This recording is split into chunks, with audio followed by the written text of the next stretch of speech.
यहाँ घूसपेट इतनी बड़ी मात्रा में हो रही है कि एक ऐसी सरकार चाहिए जो घूसपेटियों को वोट बैंक की दृष्टि से न देखे, घूसपेटियों को देश की सुरक्षा की दृष्टि से देखे। इसलिए हम इस चुनाव के अंदर बड़े दमखम के साथ लड़ रहे हैं और मुझे भरोसा है कि बंगाल की जनता ने लंबे समय तक कांग्रेस को मौका दिया, उसके बाद लंबे समय तक कम्युनिस्टों को मौका दिया है, उसके बाद 10 साल तक ममता दीदी को मौका दिया है। इस बार हमें जरूर मौका देगी कि एक बार मोदी जी के नेतृत्व में हम सोनार बांग्ला बनाने का प्रयास करें और सफल प्रयास करें।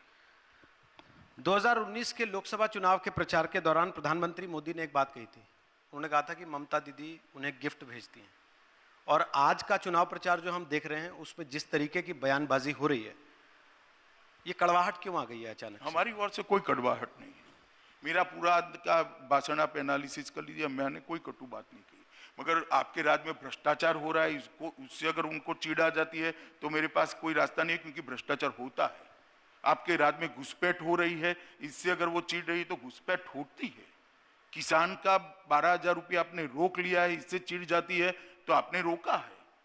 आपने प्रधानमंत्री आयुष्मान भारत योजना को रोककर बंगाल के गरीब को 5 लाख रुपए तक का स्वास्थ्य का खर्चे से मुक्ति दिलाने का प्रयास को रोका है। अगर हम सत्य कहेंगे और किसी को गुस्सा आता है तो मेरे पास कोई रास्ता नहीं है। हमने राजनीतिक मर्यादाएं तोड़कर कभी कटुता नहीं बनाई। हमने उनसे भी ये सवाल पूछा था आज कि इतनी कड़वाहट क्यों है। उन्होंने कहा कि अमित शाह आते हैं, वो कहते हैं कि उखाड़ के फेंक देंगे, निकाल बाहर करेंगे, तो मुझे गुस्सा नहीं आएगा क्या? तो मैं क्या कहूंगा, संभाल कर रखेंगे ऐसा कहूंगा?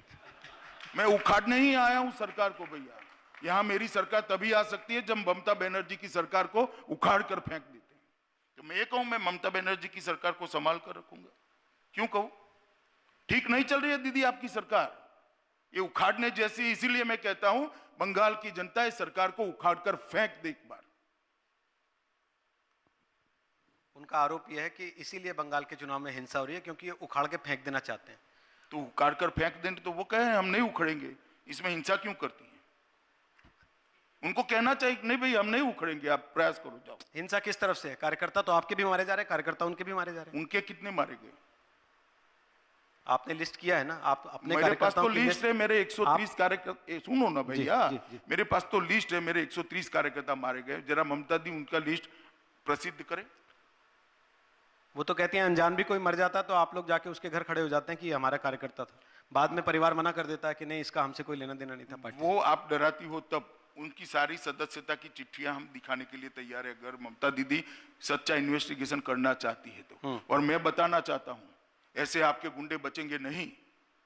जब भारतीय जनता पार्टी की सरकार आएगी, पाताल से ढूंढ कर उसको ढूंढ लेंगे, और हमारे कार्यकर्ता को जिन जिन ने हत्या करी है उसको कानून के दायरे में ले जाएंगे, जेल में पहुंचाएंगे। ऐसे बचेंगे नहीं। वो कैसे ले जाएंगे अगर वो आपकी अपनी पार्टी की सदस्यता ले चुका होगा? जिस तरीके से भर्ती अभियान चल रहा है आपके यहाँ, तो लोग कह रहे हैं कि भगवा टीएमसी बन रही है बंगाल में दूसरी। ऐसा है रोहित भाई, आपके लिए ऐसे सवाल पूछना बहुत सरल है। मेरी पार्टी की 3 स्तर पर स्क्रीनिंग कमेटी है, मंडल स्तर पर है, जिला स्तर पर है और प्रदेश स्तर पर है। ये तीनों स्क्रीनिंग कमेटी जिसका नाम अप्रूव करती है उसको राष्ट्रीय अध्यक्ष जी अप्रूव करते हैं। ऐसा इतना सरल नहीं है। तुम मांग लो सदस्यता, देखो। मैं टीएमसी से नहीं हूं ना अभी। नहीं मैं टीएमसी से रहता तो मैं भी कोशिश कर लेता शायद, लेकिन टीएमसी से नहीं हूं। मेरा सवाल यह है सर, जिसको आपने अपनी सदस्यता प्रक्रिया बता के मुझे लगता है थोड़ा सा टाल दिया, कि क्या आपकी पार्टी के भीतर आपके अपने कार्यकर्ताओं में इस बात को लेकर कोई आपत्ति, कोई नाराजगी, कोई विरोध नहीं होता कि आप दूसरी पार्टी जिसके खिलाफ हम खड़े हुए हैं उन्हीं के लोगों को लिए जा रहे हैं? नहीं, स्वाभाविक रूप से सुगबुगाहट होती है, मगर मेरी पार्टी डिसिप्लिन पार्टी, हम खुले मन से चर्चा करते हैं। जब कहेंगे इनफ हो गया, इनको सदस्यता देनी है, तब कोई बोलेगा नहीं, सब निर्णय को स्वीकार करते हैं। लेकिन जिनके ऊपर भ्रष्टाचार के आरोप होते हैं वो भी आपके यहाँ के साफ हो जाते हैं क्या? कोई साफ नहीं होता है। किसी का केस हमने विड्रॉ किया है तो एक लाओ, हमने किसी का केस विड्रॉ नहीं किया, वो कायदे की अदालत में चलते ही है केस सारे।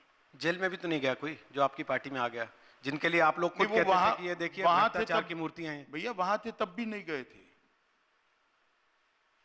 इनके खिलाफ अगर प्रूफ होता तो उस वक्त भी चले जाते हैं। हमारे यहाँ आकर बचे, ऐसा नहीं है। तो मैं फिर पूछ रहा हूं, बंगाल की राजनीति का सबसे बड़ा मुद्दा क्या है? 10 साल का भ्रष्टाचार, 10 साल की बोरियत कि अब हो गया इनका, या फिर बीजेपी को अब ये लगने लगा है कि यही हमारा सही समय है, इसलिए अब यहां बदलाव होगा? हमारा सही समय हम तय नहीं कर सकते, जनता तय करती है।